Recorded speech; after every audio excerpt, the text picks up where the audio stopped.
नमस्कार दोस्तों, स्वागत है आपके स्टैटिस्टिशियन चैनल पर। आज हम बात करेंगे हमारी दुनिया की सबसे क्रांतिकारी टेक्नोलॉजी के बारे में, जिसे हम आर्टिफिशियल इंटेलिजेंस के नाम से जानते हैं, जिसे हम एआई भी कहते हैं। एआई क्या है, ये कैसे काम करता है और इसे कहाँ इस्तेमाल किया जाता है, तो चलिए जानते हैं इस वीडियो में। तो सबसे पहले हम जानेंगे what is artificial intelligence, AI क्या है। तो जैसे कि आप मेरे स्क्रीन पर देख सकते हैं, पहला पॉइंट, एआई सिमुलेट्स ह्यूमन इंटेलिजेंस इन मशीन्स। इसका मतलब है एआई ह्यूमन इंटेलिजेंस का नकल करता है। एआई एक ऐसा तकनीक है जो कंप्यूटर और मशीनों को इंसानों की तरह सोचने और समझने की कैपेसिटी देता है। यह कंप्यूटर को स्मार्ट बनाकर उन्हें इंसानों जैसा सोचने और डिसीजन लेने की शक्ति देता है। Okay, now second point is AI enables machine to learn, reason and solve problems। इसका मतलब है AI मशीनों को सीखने, तर्क करने और समस्याओं को हल करने में हेल्प करता है। AI का सबसे बड़ा फायदा यह है कि यह मशीनों को अपने अनुभव से सीखने की कैपेसिटी देता है, जिसे हम मशीन लर्निंग भी कहते हैं। जैसे इंसान भी अपने पिछले एक्शन से सीखता है, वैसे ही मशीन भी। और यह तकनीक कंप्यूटर को डेटा एनालाइज करने, पैटर्न पहचानने और समय के साथ खुद को सुधारने में मदद करती है, बिना किसी ह्यूमन एफर्ट्स के। ओके, सो थर्ड पॉइंट है capabilities includes perception, decision making and language understanding. इसका मतलब है एआई में परसेप्शन, डिसीजन मेकिंग और लैंग्वेज समझने जैसी कैपेबिलिटीज होती है। एआई की सबसे इम्पोर्टेंट फीचर में से एक इसके आसपास की चीज़ों को समझने, सही डिसीजन लेने और इंसान की भाषा समझने की कैपेबिलिटीज होती है। और यह कैपेबिलिटीज एआई को और स्मार्ट बनाता है। तो चलिए एक एक करके समझते हैं। First, perception. परसेप्शन क्या होता है? It means understanding the environment using various sensor and cameras। इसका मतलब है जैसे हम इंसान अपने सेंसर्स की मदद से पूरे वर्ल्ड को परसीव करते हैं, वैसे ही एआई कैमरा, सेंसर और अन्य चीज़ों का इस्तेमाल करके अपने आसपास की चीज़ों को समझता है। हम एग्जाम्पल फेशियल रिकॉग्निशन का ले सकते हैं। फेशियल रिकॉग्निशन एआई परसेप्शन का एक सबसे अच्छा एग्जाम्पल है, जो चेहरे का पहचान करता है उसे डिटेक्ट करके। और एक एग्जाम्पल हम सेल्फ ड्राइविंग कार का ले सकते हैं। ये सड़क सिग्नल और सामने चलने वाले लोगों का पता लगाने के लिए कैमरा और सेंसर का इस्तेमाल करता है और उसके बेसिस पे वो हमें गाइड करता है। नेक्स्ट आता है डिसीजन मेकिंग। डिसीजन मेकिंग का मतलब है निर्णय लेना। ये क्या होता है? एआई बड़ी मात्रा में डेटा को एनालाइज करके सबसे अच्छा डिसीजन ले सकता है। ये डेटा को कलेक्ट करता है, पैटर्न को एनालाइज करता है और फिर लॉजिकल रीजनिंग करके कंक्लूजन पर आता है।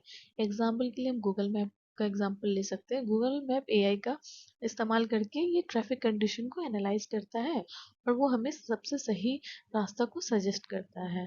ठीक है, और एक एग्जाम्पल हम स्टॉक मार्केट का ले सकते हैं, जिसमें डिसीजन मेकिंग पर रिजल्ट आता है। स्टॉक मार्केट में एआई पुराने रिकॉर्ड को देखकर फ्यूचर में स्टॉक के बढ़ने और गिरने की प्रेडिक्शन करता है। ओके, नाउ नेक्स्ट है लैंग्वेज अंडरस्टैंडिंग। इसका मतलब भाषा को समझना। एआई इंसानों की भाषा को समझ सकता है, प्रोसेस कर सकता है और उसका जवाब दे सकता है। ये एनएलपी का यूज करता है, जिसे हम नेचुरल लैंग्वेज प्रोसेसिंग करते हैं। ये एनएलपी की मदद से ह्यूमन के नेचुरल भाषा को समझता है। ठीक है, और ये जो नेचुरल भाषा को समझने की कैपेसिटी बहुत सारी चीज़ों में आप देख सकते हो जो हम डे टू डे लाइफ में यूज़ करते हैं, जैसे कि वर्चुअल असिस्टेंट, आप जो गूगल ट्रांसलेशन यूज़ करते हो, चैटबॉट यूज़ करते हो। इस सब में क्या होता है, ये सब में ह्यूमन लैंग्वेज को समझने वाली कैपेसिटी को इंक्लूड किया गया है, जिसे हम एनएलपी कहते हैं। जैसे आप एलेक्सा, सीरी का भी एग्जांपल ले सकते हो यहाँ पर। ठीक है, नेक्स्ट आता है types of AI. Actually types of AI को दो टाइप में डिवाइड किया गया है, टाइप 1 एंड टाइप 2। इसमें हम सिर्फ टाइप 1 के बारे में ही पढ़ेंगे। तो टाइप 1 है नैरो एआई, जिसे हम वीक एआई भी कहते हैं। ये क्या होता है? ये सिर्फ स्पेसिफिक एक टास्क के लिए डिजाइन किया रहता है। सेकंड है जनरल एआई। थर्ड है सुपर एआई। ओके, तो हम इसे एक एक करके समझते हैं। तो सबसे पहले आता है narrow AI. Narrow AI is also known as weak AI, is designed to perform specific tasks efficiently. It cannot think, act beyond its program abilities. इसका मतलब है नैरो एआई, जिसे कमजोर एआई भी कहा जाता है, यह केवल स्पेसिफिक टास्क करने के लिए बनाया जाता है। यह अपने प्रोग्राम एबिलिटीज के बाहर नहीं सोच सकता। इसके एग्जाम्पल आप देख सकते हैं, सीरी, गूगल असिस्टेंट, एलेक्सा। ये क्या करते हैं, voice assistant that answer question and perform task. ये क्या करते हैं, वॉइस असिस्टेंट जो सवालों के जवाब देते हैं और कार्य पूरा करते हैं। ठीक है। सेकंड है spam filters, detect and block spam emails. इसका मतलब है ये अनचाहे ईमेल्स को पहचान कर उसे ब्लॉक करते हैं। थर्ड है face recognition system, identify people's photo. Okay, ये क्या करते हैं, फोटो से लोगों की पहचान करते हैं। ठीक है। नाउ नेक्स्ट है जनरल एआई, जिसे हम स्ट्रॉन्ग एआई भी कहते हैं। General AI also known as strong AI, it aims to create machines that can think, reason and solve problems like humans.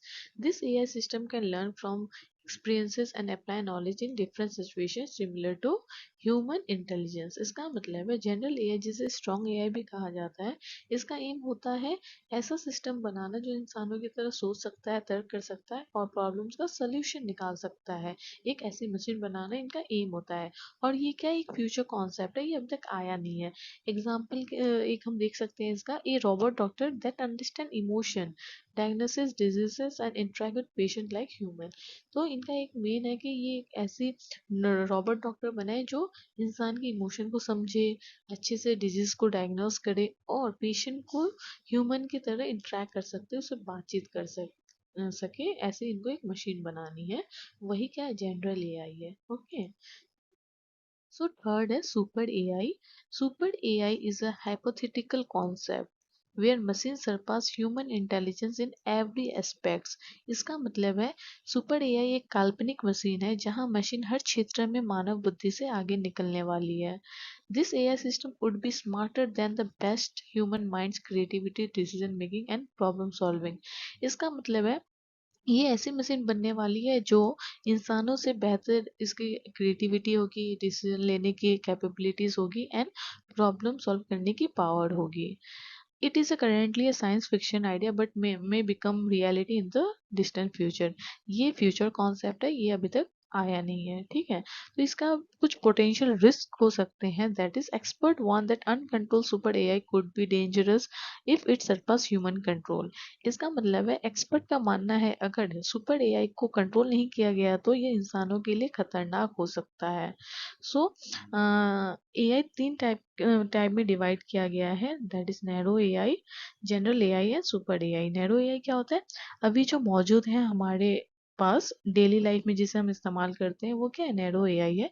General AI क्या है, भविष्य में आएगा जहाँ मशीनों में इंसानों जैसे इंटेलिजेंस होगी और एक से ज्यादा काम करेगी वो।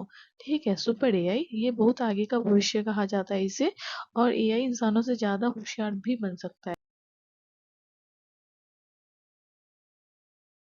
सो आज की वीडियो में इतना ही। अगर आपको ये वीडियो पसंद आया हो तो आप प्लीज़ लाइक कर दें और चैनल को सब्सक्राइब कर दें। मिलते हैं नेक्स्ट वीडियो में। Thank you.